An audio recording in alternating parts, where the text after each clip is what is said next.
¿Qué pregunta está ahí? ¿Qué emociones son estas? Muy bien. Vamos a ampliar un poquito. ¿Qué se ve en ese primer recuadro? Asustada, Asustada. miedo, Ya, mira, a ver. Van a ir anotando, ¿ya? Vamos a ver cuál es. Puede ser sorprendida también. Ya, interesante. ¿Sorprendida, miedo o asustada? ¿Cuál de las tres es la que vale? A ver, anoten en el chat Se ahora mismo. enamora de la compañera cuando piensa que se sacó 100, pero se sacó 70. Ya, puede ser, por ejemplo. En el chat pueden anotar ahora. ¿Qué emoción es la que ahí ven?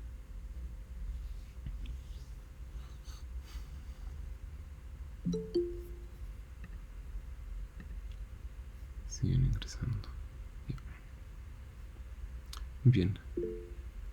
Eso, ya están anotando en el chat. Perfecto.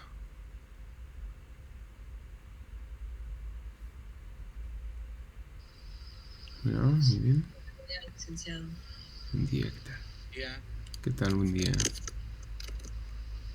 Entonces, para los que acaban de llegar, estamos escribiendo en el chat qué emoción ven en la pantalla, ¿ya?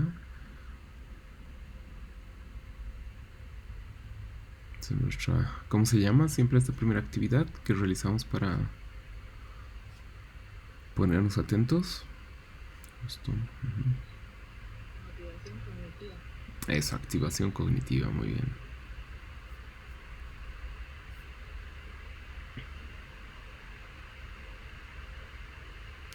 Bien, entonces tenemos ahí. Van a poner a partir de ahora dos y ponen la segunda imagen, ¿ya? Es decir, dos y la emoción que corresponde.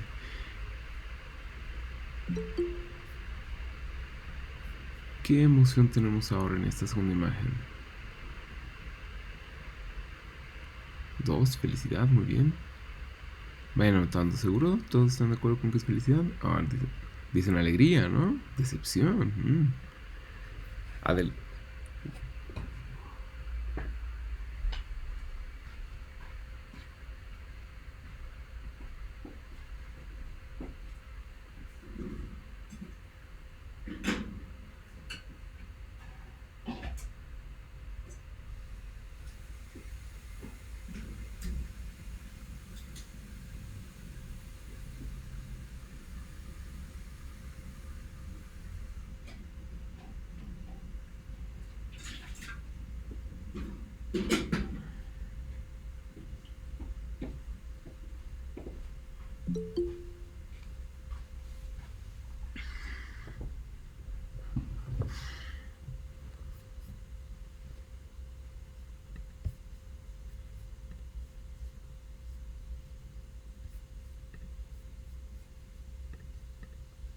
Muy bien, número 3. ¿Qué emoción es?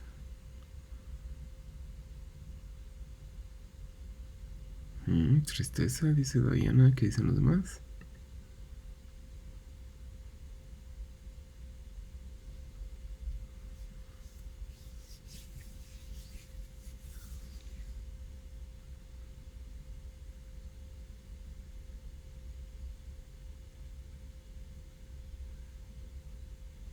No se olviden poner el número ya para no confundirnos. No es la imagen 3 ahora.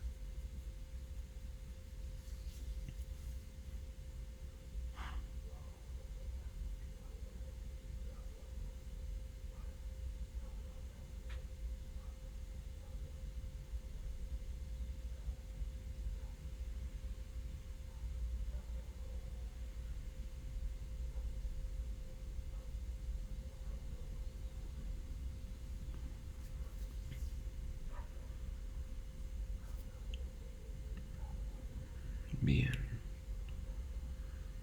Veamos entonces ahora. Eso, van escribiendo muy bien. Continúen.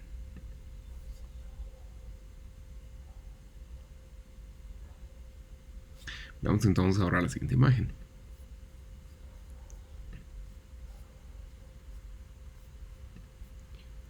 Número 4. Ira. ¿Será ira, enojada? ¿Cuál será?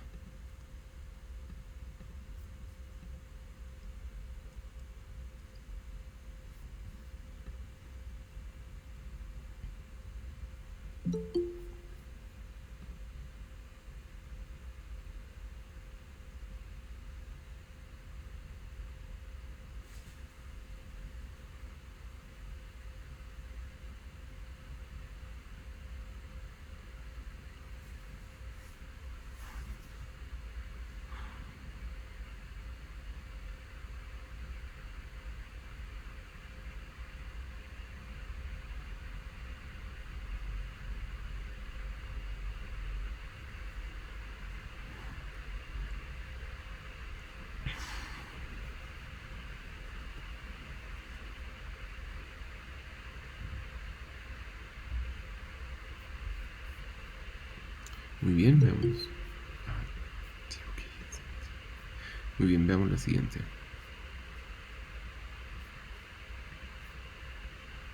¿Ese gesto de qué es?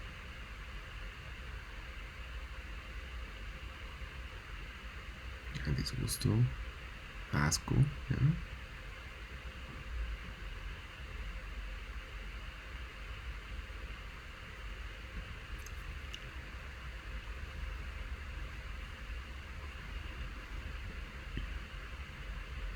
Estrés, dice, ya, confusión, asco.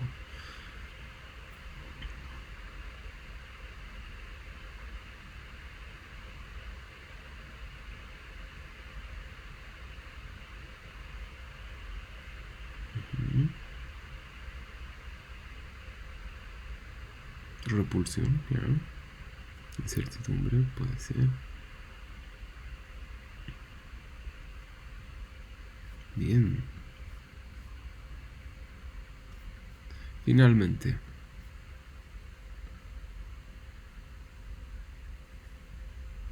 Ujú,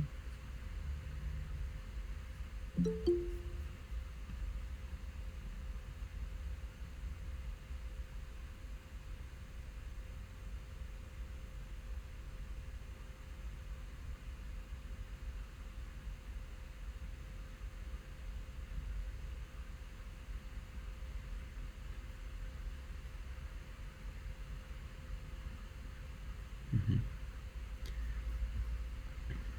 Asombro, impactada, sorpresa, dice. Bien. Ahora tienen medio minuto, unos 30 segundos, para revisar cuáles han sido sus respuestas, cuáles son estas 6 emociones que ustedes han detectado.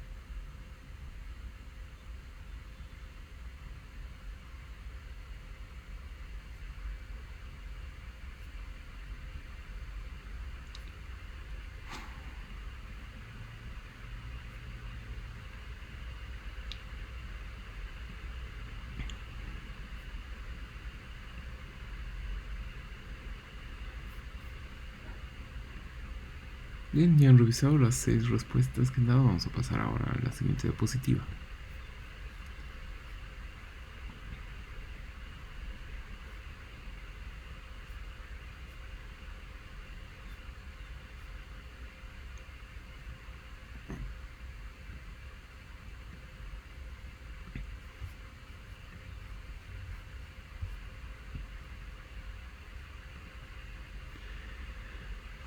Me van diciendo si han estado lo correcto o no, ¿ya? Susto, alegría, decepción, furia, incertidumbre y asombro. Eso perfecto. Así como Vincent pueden hacer como el resumen, ¿no? Poner todas en uno.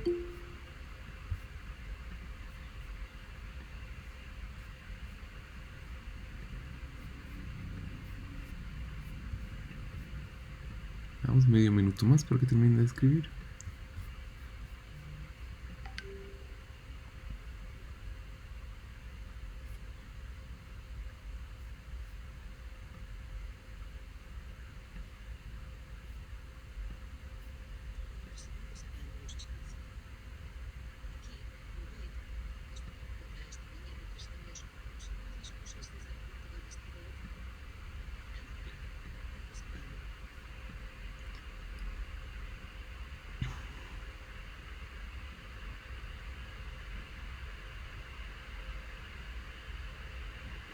Asistada, dice que al principio estaba asistada la modelo de la imagen. Decepción, ya, muy bien. Veamos entonces ahora posibles respuestas.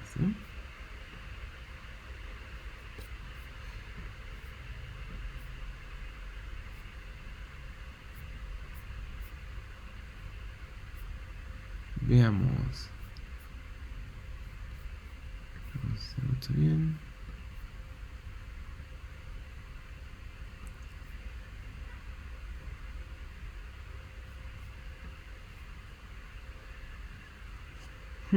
Según el material que hemos revisado, la primera expresión habría sido de miedo. ¿Quién puede ayudarnos a leer, por favor, para que no nos mantengamos solo con mi voz? Miedo. Párpados superiores elevados al máximo e inferiores tensos. Las cejas levantadas se acercan y los labios se alargan hacia atrás. La sangre va a los músculos esqueléticos grandes y el rostro se queda pálido. Se genera una alerta general que lleva a la inmovilidad o al escape. Aceleración cardíaca, sensación de frío en manos y pies, aumenta la presión sanguínea. Muy bien, muchas gracias. Esa vendría a ser entonces la primera imagen, ¿no? Según nuestro material. Veamos la segunda. Antes, claro, la pregunta es el miedo. ¿Y ustedes consideran que sí es correcta esa descripción de los gestos? Es decir, de los rasgos que conforman el gesto del miedo. ¿Son correctos? No.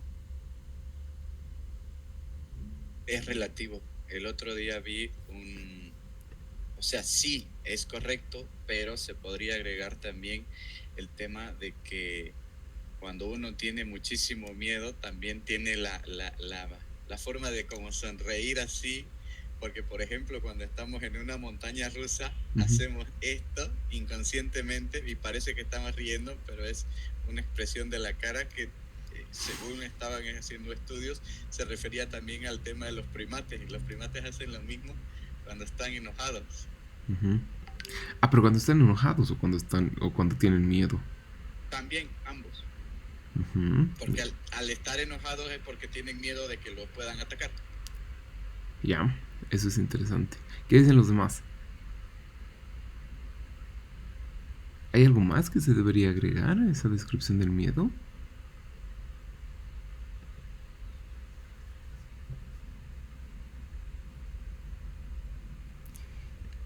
Ahora, fíjense, lo que tenemos en esta descripción son rasgos, ¿no?, faciales del miedo. ¿Pero explica qué significa sentir miedo? ¿Cómo se siente el miedo? Con escalofrío, como si alguien viniera por detrás. Escalofríos. Como con escalofríos, ya, muy bien. ¿Y qué son los escalofríos? Ay, así como se le temblara el cuerpo, no tiene miedo. Como temblar, eso es interesante. ¿Los demás qué dicen? ¿Así se siente el miedo? ¿Serían sensaciones? ¿Qué tipo de sensación?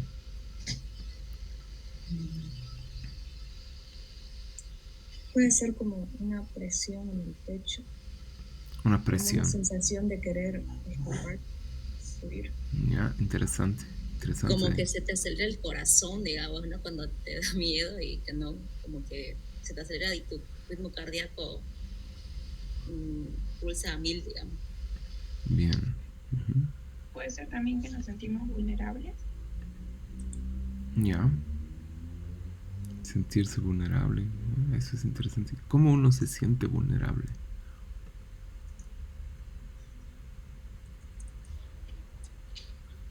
¿Cómo es la sensación de vulnerabilidad?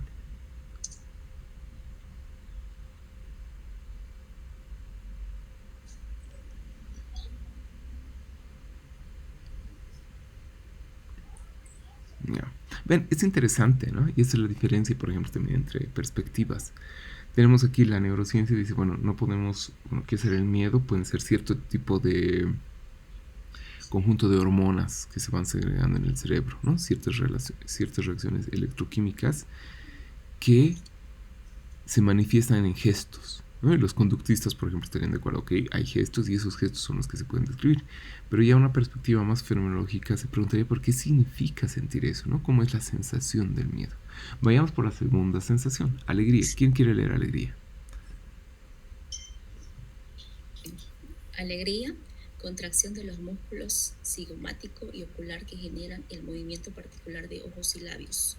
Respuesta parasimpática que produce un estado general de calma y satisfacción íntimamente relacionado al placer. Alegría.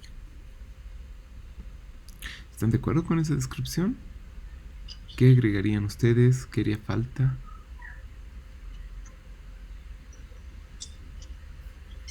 ¿Cómo más se ve la alegría? ¿Cómo uno se da cuenta que la otra persona está alegre?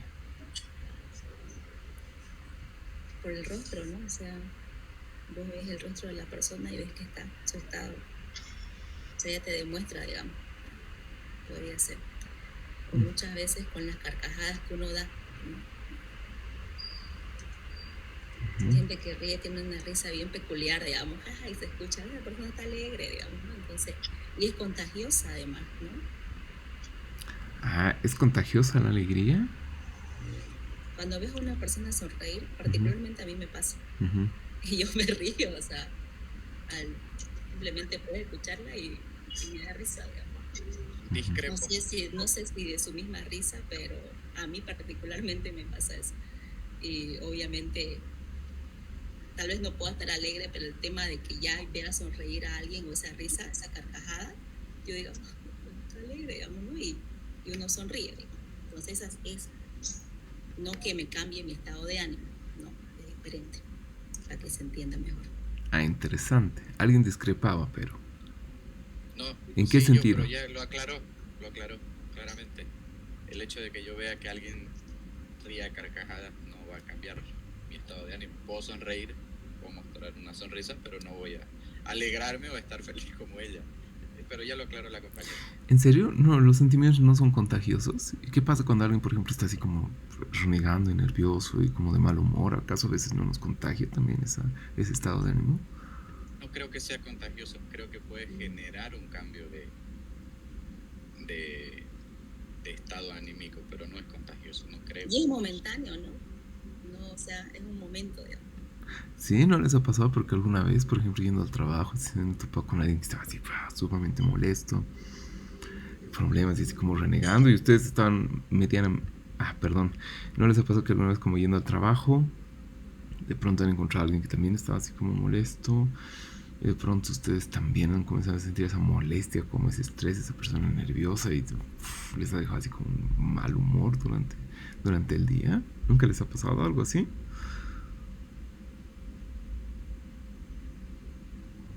Eso es interesante porque, según algunos autores, hay la posibilidad de un contagio afectivo, ¿no? Y uno se deja como marcar por el humor de otra persona.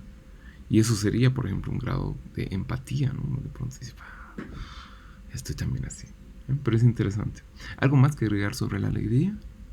Sí, Lizzy, yo quisiera agregar en el tema de la alegría. En la alegría también el cerebro segregan dopamina, ¿no es cierto? Porque como aquí dice que es una general de calma y satisfacción íntimamente relacionada con el placer, y cuando uno tiene placer segregan dopamina. Por lo tanto, yo creo que en la definición debería decir que segregan dopamina. Ya, eso es interesante. Pero cuando uno... Ya, está bien. Entiendo el agregar la dopamina. Y eso va, por ejemplo, en este carril, ¿no? De las neurociencias. Es lo que hacen precisamente. Tratar de explicar qué tipo de procesos fisiológicos ocurren en nuestro cuerpo. En algunos casos, por ejemplo, he visto que ponen ahí una molécula de dopamina, ¿no? Y cómo se mueve en el organismo. Y han dicho, esto es la felicidad. Esto ocurre cuando uno está feliz. ¿Esa dopamina es la felicidad? ¿O qué es la felicidad? O sea, yo digo que no es que la dopamina sea felicidad, sino que segrega en dopamina porque está relacionado al placer. Ya, eso está muy bien. Entonces, vean que hay que tener cuidado porque hay algunas personas que dicen, no, la felicidad y el amor es solamente un proceso fisiológico en el organismo, pero de pronto uno dice, ya, está bien, se da ese proceso, pero lo que sientes ese proceso, parece que no, ¿no? Entonces, ¿cuál es la relación precisamente entre esos procesos orgánicos y la vivencia que tenemos de estas emociones? Veamos la tercera.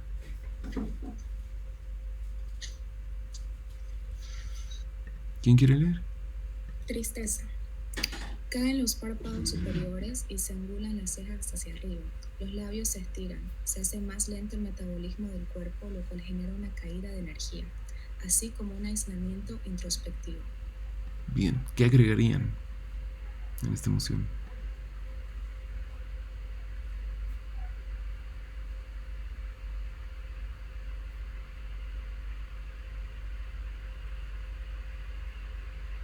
Puede ser una sensación de vacío, desesperanza. Sí, me parece bien, pero Sí, vean que eso es interesante sí, porque yo esas dos quisiera acotar en dimensiones ese son de la tema. experiencia sentida. Yo quisiera acotar en ese tema todo lo que hemos visto. Han salido científicos con todo este tema de la pandemia, que dice cuando uno está triste, baja la defensa, porque es un estado anímico, entonces entra el virus, dice. Entonces por eso es que digo que en la tristeza también había que tocar ahí, que cuando uno está en un estado anímico de esa situación, se bajan también las defensas del cuerpo. Correcto. ¿No? Muy bien. Muy bien, muy bien. ¿Algo más que agregar?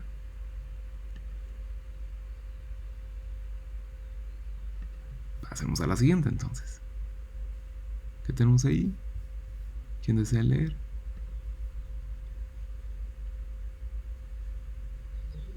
Ira, mirada fija, ojos feroces, cejas juntas y hacia abajo y tendencia a apretar los dientes. La sangre fluye a las manos, el ritmo cardíaco se eleva y se produce un torrente de energía que permitiría una acción vigorosa. Muy bien, gracias. ¿Algo más que agregar?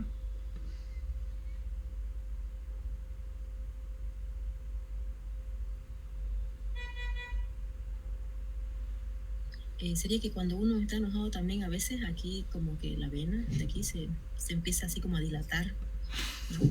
También. Suele pasar. Sí, ¿no? La presión sanguínea aumenta. ¿Y qué significa sentir ira? ¿Cómo se siente eso? Se siente como un impulso de querer ir contra alguien. ¿No? Un impulso con una orientación, al parecer, ¿no? Es como un estado espacial, ¿no? Es una vivencia espacial, al parecer, la ira, ¿no? Hay una dirección.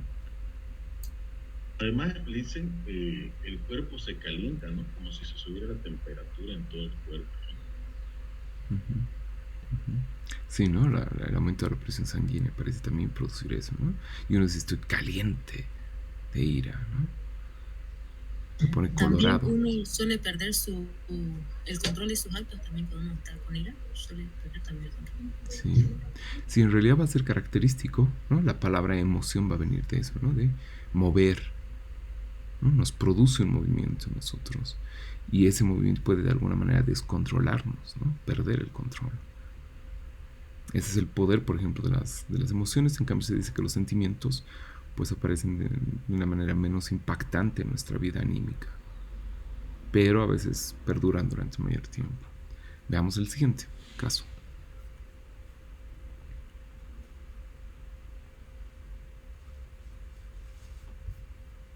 ¿Quién desea leer?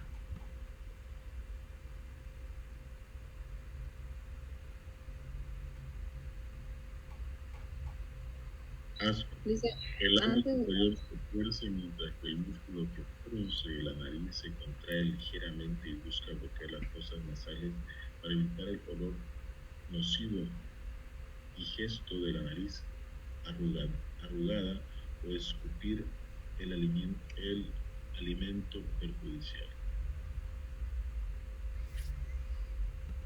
Muy bien. Rosángela. Yo quería hablar del colapso, dice, del cerebro cuando hay ira, hablando de la anterior, ¿no? De la ira. A veces produce las embolias cuando uno está tan enojado. ¿Y eso cómo sucede? ¿Se chocan las neuronas? ¿Qué pasa en el sistema nervioso? Esa sería mi pregunta. Ya, esas son reacciones muy fuertes, ¿no? Aumenta a veces la presión sanguínea y a veces los vasos se dilatan, ¿no? No todos se dilatan al mismo tiempo, la presión es tan fuerte que alguno de los vasos se puede reventar. Al reventar, la sangre sale de las venas, de donde deberían estar, y comienza a coagularse.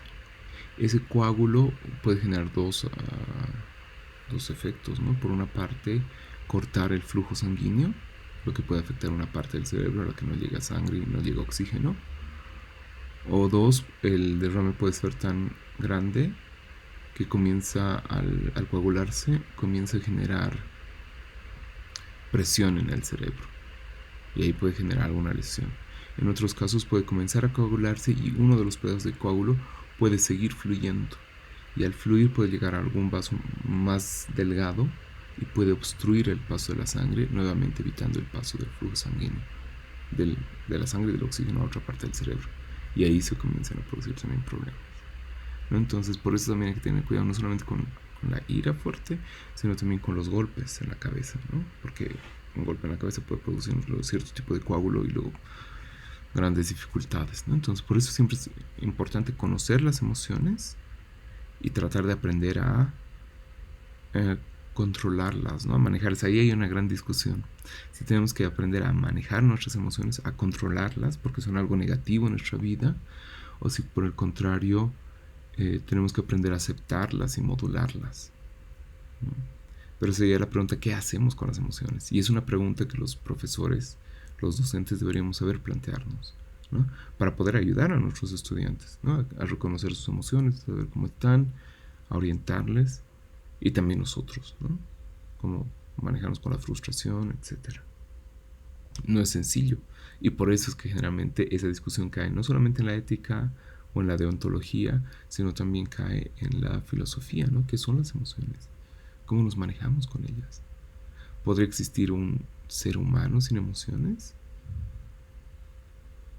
¿No? Entonces es interesante cuáles son las emociones, cuál es la diferencia con los sentimientos, etc. Bien, sobre el asco, ¿les gustaría agregar algo más? Mi estimada Rosángela, ¿logro responder un poco con algo de claridad a su pregunta? Sí, Listen, gracias. A usted. ¿Algo que quieran agregar sobre el asco? Sí, dicen, al asco también, bueno, el propio organismo rechaza, ¿no? A cualquier, por ejemplo, en cuestión de, puede ser en el caso de la comida, eso. Sí, correcto, ¿no? Y esto es interesante porque el gesto del asco no es solamente un gesto facial, ¿no? ¿Qué significa sentir asco?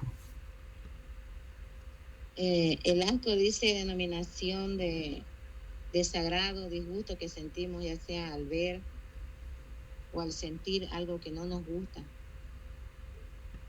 Automáticamente es un rechazo, ¿no? O sea, asco ya es como que no querés, para mí es un rechazo. Sí, no es... hacia algo, ¿no? Puede ser ya sea comida, otra cosa también. Está orientado a algo, ¿no? Parece que es difícil sentir asco así en general. Sino uno siente asco sobre algo específico, ¿no? Por algo específico. En ese sentido se puede entender que hay una intencionalidad, ¿no? Es decir, hay un objeto entendido, hay un objeto intencionado, hay algo que me produce asco. Y eso no es necesariamente voluntario, ¿ya? No es que yo generalmente digo, voy a tener asco de esto, sino que ese rechazo se produce en mí, en cada uno de nosotros, ¿no? Cada uno piensa en su caso y dice, esto es lo que no. Y hay, como ustedes han dicho, una experiencia de alejamiento, ¿no? Uno no es neutral, y eso es interesante con las emociones. Eso no está señalado en esta vía, ¿no? Los neurocientíficos no hacen mucho énfasis ahí porque dicen, esos son las emociones, esos son la experiencia sentida. Nosotros no podemos hacer mucho eso. La fenomenología, por ejemplo, pienso en autores como Thomas Fuchs, más bien hacen énfasis en esta dimensión y dicen, las emociones tienen una relación con el mundo que nos permite conocer el mundo. No es solamente un estado interno, sino es algo que nos permite conocer cómo es el mundo. De ahí que, por ejemplo, Damasio también habla que las emociones tienen una valía, ¿recuerdan? Eso estaba desde el principio. Las emociones son una manera de conocer el mundo porque nos habla de disculpa que le corte, aceptación o rechazo, ¿sí? Quería agregar que, si mal no recuerdo, en lo que yo leí de Antonio Damasio, decía que el asco es un sentimiento primordial, o sea, es algo espontáneo, no es algo, digamos, que uno puede, o sea, que uno piensa para sentirlo, sino que nace espontáneo, un sentimiento primordial. Excelente, Marielita, muy bien. A eso se refiere. Sí, igual quería acotar algo en ese tema. Más que todo, que un sentimiento, también para acotar, es como un mecanismo de defensa porque no nos olvidemos que no solamente son rasgos faciales como estamos viendo ahora en los sentimientos, sino es un producto como un mecanismo de defensa de todo el cuerpo, porque no solamente hacemos mala cara, sino que, por ejemplo, cuando da asco, ingerimos algo, el cuerpo lo rechaza y vomitamos.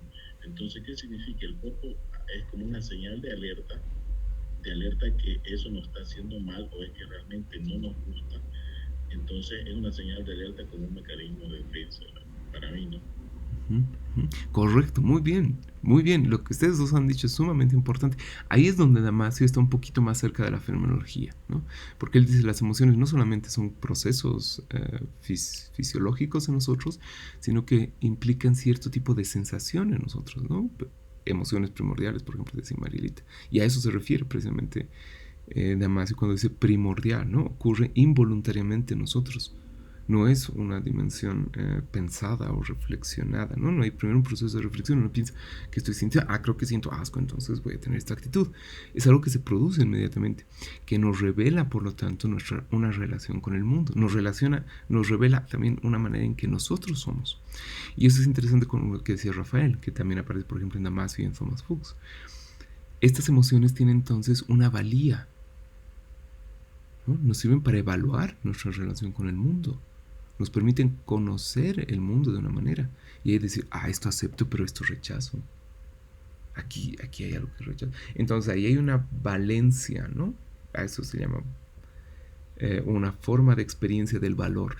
De algo aceptable y positivo o de algo negativo y que uno prefiere rechazar. Ven entonces que ese papel de las emociones es interesante. Y ahí hay que preguntarnos a qué sentimos asco. ¿El asco es natural? O, es decir, está naturalmente determinado por nosotros, como con la comida podrida, ¿no? Decimos, no, eso no. O es culturalmente mediado. ¿En qué medida es cultural y en qué medida es natural? ¿Cómo se da esa relación entre naturaleza y cultura, ¿no? Ahí vienen grandes preguntas muy interesantes. Entonces, bien, gracias. 50 y 50. Gracias. Veamos. ¿Cuál es la última?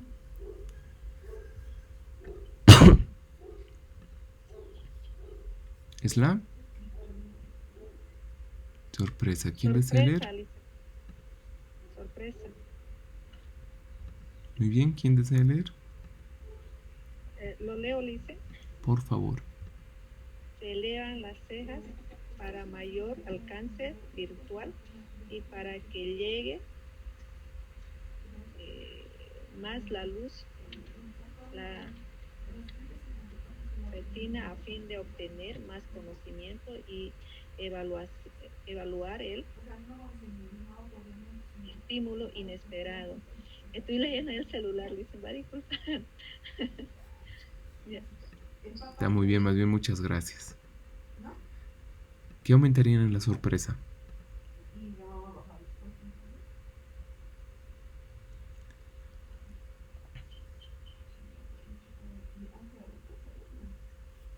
¿Qué aumentarían ustedes? ¿Cómo se siente una sorpresa? ¿Cuándo sienten una sorpresa? ¿Cuándo ustedes están sorprendidos? ¿Qué significa sentirse sorprendido?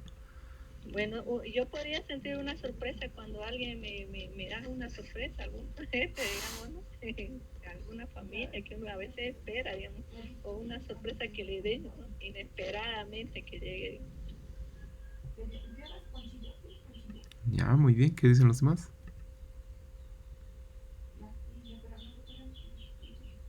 Y hay dos tipos de sorpresas, me imagino, porque están las sorpresas positivas, que son bonitas, y las sorpresas negativas, que no sé, causarán la misma expresión. Eso me puse a pensar ahorita, ¿no?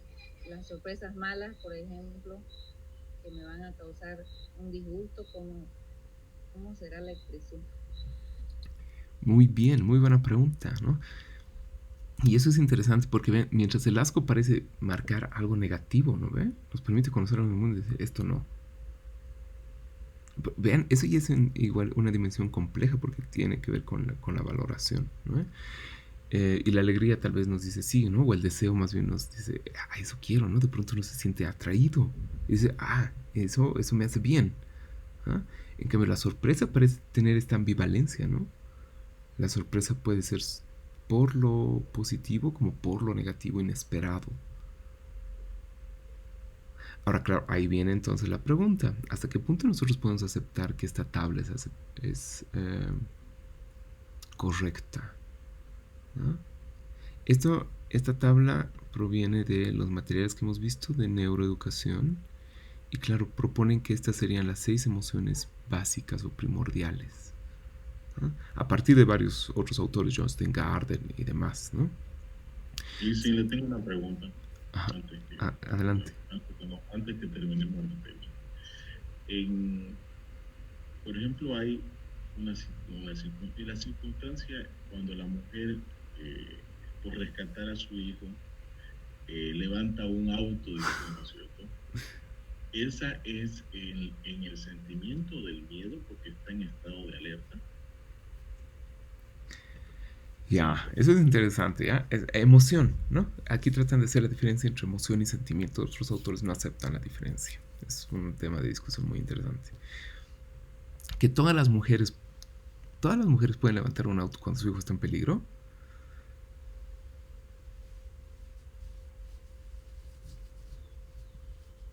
No sé si todas las mujeres, pero es el momento tal vez de desesperación. Uno podría ir y tratar de, pero que levante ya es otra cosa, ¿no? Sí, eso es interesante, ¿no? Era un ejemplo muy conocido el que nos propone Rafael y me parece buen ejemplo, le agradezco mucho. Y son ideas que se difunden, ¿no? Así como hay neuromitos, a veces hay estas ideas, ¿no? Es que ha habido emoción total, la mujer estaba emocionada, estaba muy sorprendida, estaba en un alto nivel de depresión, no sé, las hormonas se han disparado precisamente por eso, ¿no? Entonces ha habido una reacción fisiológica mucho más fuerte. Han habido vasoconstrictores, se ha puesto más tensa, más fuerte, ha corrido y ha podido levantar el auto, por ejemplo, para salvar a su hijo. Ya, eso ocurre, ¿no? A veces nuestro cuerpo, nuestra fisiología cambia, se altera y podemos, por lo tanto, reaccionar por una emoción fuerte. Eso se llaman reacciones por emociones fuertes, se llamaban antes. Y de hecho habían delitos inclusive que estaban catalogados en criminología como delitos de emoción fuerte, ¿no? Una persona ve que su pareja le está engañando y pierde los estribos, como se dice, ¿no? Sí, en ese, perdón que le conté, el delito de emoción violenta. Los ya está derogado eso, correcto. Correcto, ya no se toma en cuenta, ¿no? Los delitos por emoción violenta. Pero vean que la manera de comprender las emociones ha tenido una repercusión en la esfera legal. ¿Por qué? Porque el derecho también es una forma de antropología, ¿eh? Pero esa es otra discusión.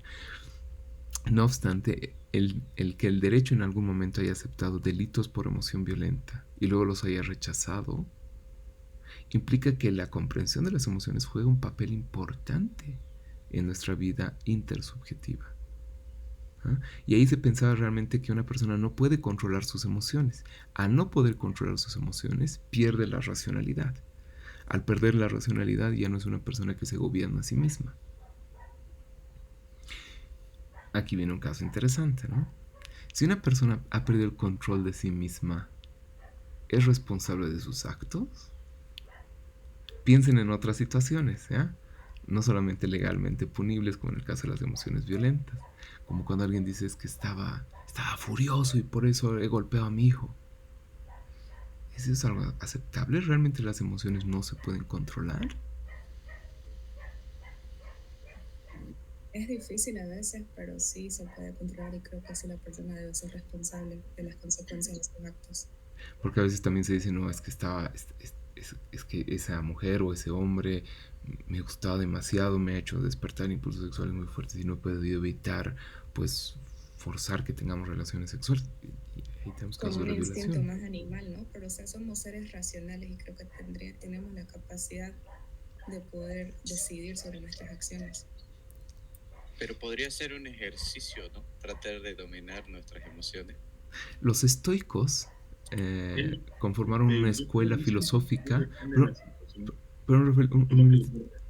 acotando antes que Ya. lo defina, mi criterio es que depende de la situación, de tan grave sea la situación. Porque hay casos y casos, ¿no es cierto? Claro, hay casos y casos, pero a nosotros nos interesa como científicos, como investigadores, comprender, por decirlo así, el término medio, ¿no? ¿Qué es lo que se produce en la mayoría de los casos para luego reconocer las excepciones? ¿No?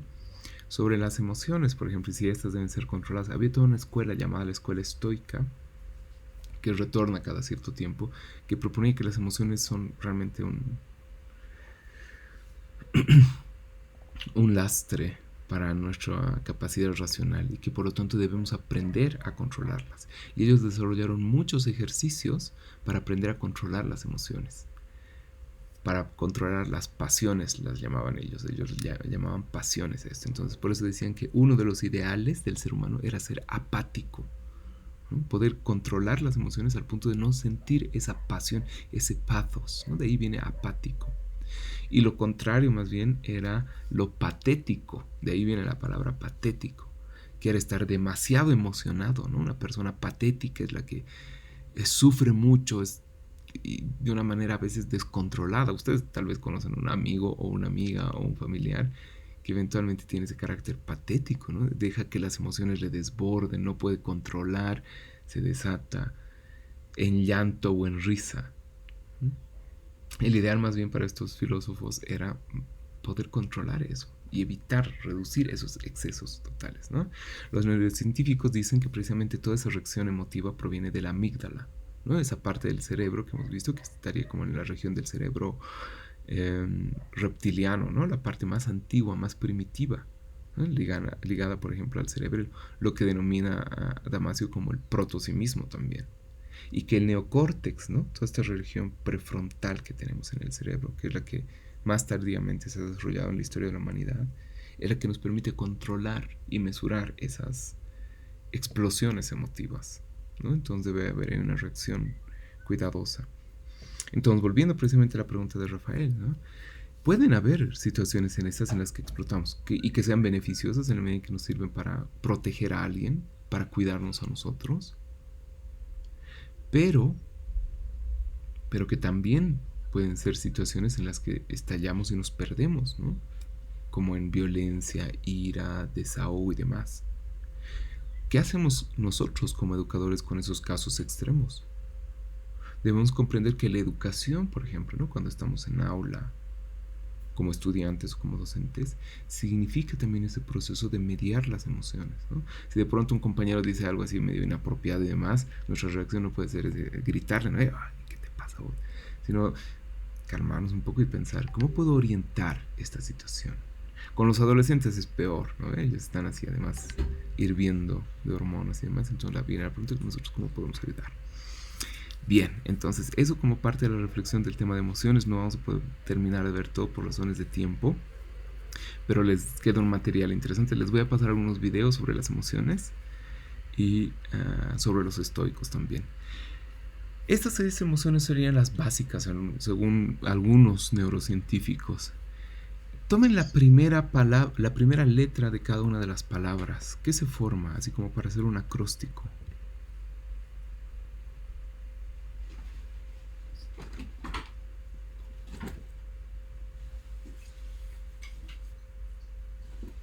¿Matías? Correcto, Matías, ¿no? Esta es, por ejemplo, una fórmula mnemotécnica. Eso significa que ayuda a la memoria. Para que ustedes puedan recordar estas 6 emociones primarias, pueden recordar el nombre Matías y decir, ah, ya esas son, ¿no? Entonces son miedo, alegría, tristeza, ira, asco, sorpresa. Entonces de esa manera yo puedo nombrar estas emociones, ¿no? Bien, hasta ahí. Voy a hacer ahora un corte en la grabación para que ustedes vean un video y con eso vamos a ir cerrando lo de las emociones para pasar a las exposiciones. ¿Está bien? ¿Qué les ha parecido este tema? Consulta, Sí, Shirley. antes que corte, porfa. Entonces, ahorita que estamos hablando de las emociones y lo que dice Damasio, ¿no ves? De pronto sí mismo hace referencia a los sentimientos primordiales y el mismo central hace al reconocimiento de la existencia de un sujeto orientado, ¿cierto?, a la acción, y el sí mismo autobiográfico es un mismo consciente, ¿cierto? Entonces eso hace a los 3 niveles, ¿no? Que sería el reptiliano, el límbico y el neocórtex. Correcto, exactamente. No son equivalentes al 100%, pero esa es la relación. Es decir, Damasio dice, ya hay esas 3 partes del cerebro, pero la experiencia que tenemos es diferente. Y los fenomenólogos van a hacer más énfasis en eso, porque va a decir, nunca decimos, ahora está funcionando así mi cerebelo, mi amígdala está así. No, cuando estamos enojados, molestos o alegres, sentimos una emoción más bien alrededor de todo el cuerpo, ¿no? Y eso nos permite orientarnos en el espacio, sabemos si estamos parados o no, si estamos en peligro, si estamos echados o estamos parados.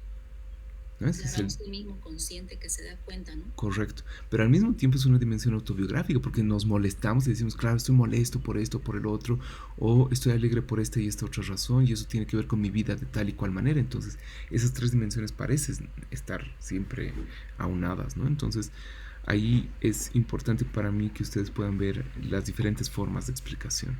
Muy bien, Shirley, buenísimo, muchas gracias. Gracias, Alex. Voy a parar ahora porque quiero mostrarles un video y con esto vamos a cerrar esta parte de las emociones. Ya, en la segunda parte entramos ya con las exposiciones y después con sus trabajos finales.